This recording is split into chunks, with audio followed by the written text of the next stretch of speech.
ఈరోజు మనము ఒక పెరుగు వంకాయ అయితే చేసుకోబోతున్నాము. చూడండి, ఈ విధంగా వంకాయ అయితే మంచిగా 2 రోజులు 3 రోజులు బాగా నానబెట్టుకొని పెరుగులో మంచిగా తింటే బాగుంటుందండి.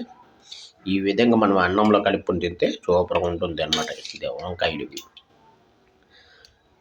వంకాయలో ఉన్న గుణాలు మీకు తెలియదండి. ఆరోగ్యానికి చాలా మేలు చేస్తుంది. కొంతమంది గాయాలైనవి కొన్ని పొక్కులు కానీ, ఒళ్ళలో ఎలర్జీ కానీ ఏమైనా ఉంటే అవి తగ్గించుకోవడానికి మీరు వంకాయ అయితే తినకూడదు. వంకాయ తింటే ఏమవుతుందంటే ఉన్న గాయాలు పెంచుకోవడం అయిపోద్ది.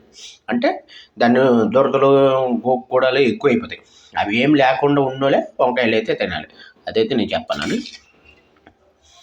ఓకే, ఇదైతే రైట్ అండి.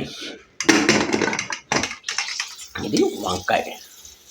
దీంట్లో కొద్దిగా మసాలా అయితే వేయడం, ఇది మసాలా అనమాట. ఈ మసాలా కొద్దిగా దాంట్లో యాడ్ చేస్తే మనకైతే తినడానికి బాగుంటుంది అనమాట.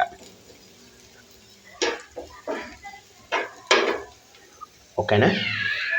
ఇదంతా దాంట్లో మిక్స్ చేసుకుంటే మనకి బాగుంటుంది అనమాట. ఓకేనా? ఇదిగోండి, ఈ విధంగా మసాలా వేసుకొని మనం కలుపుకోవాలి. అంతే, అయిపోయినట్టు కర్రీ.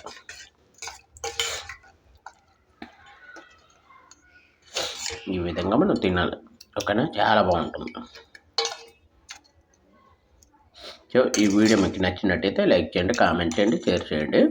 సో నేను ఇలాంటివి మీకు కావాలంటే దానికి సంబంధించినవన్నీ పెడతాను. ఓకేనా? ఈ వీడియో మీకు నచ్చిందంటే లైక్ చేయండి, కామెంట్ చేయండి. ఇది కొద్దిగా రైస్లో వేసుకుని తింటే మజా.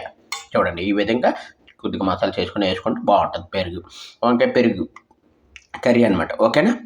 మన ఆంధ్ర వాళ్ళ ఛానల్కి సబ్స్క్రైబ్ చేసుకోండి.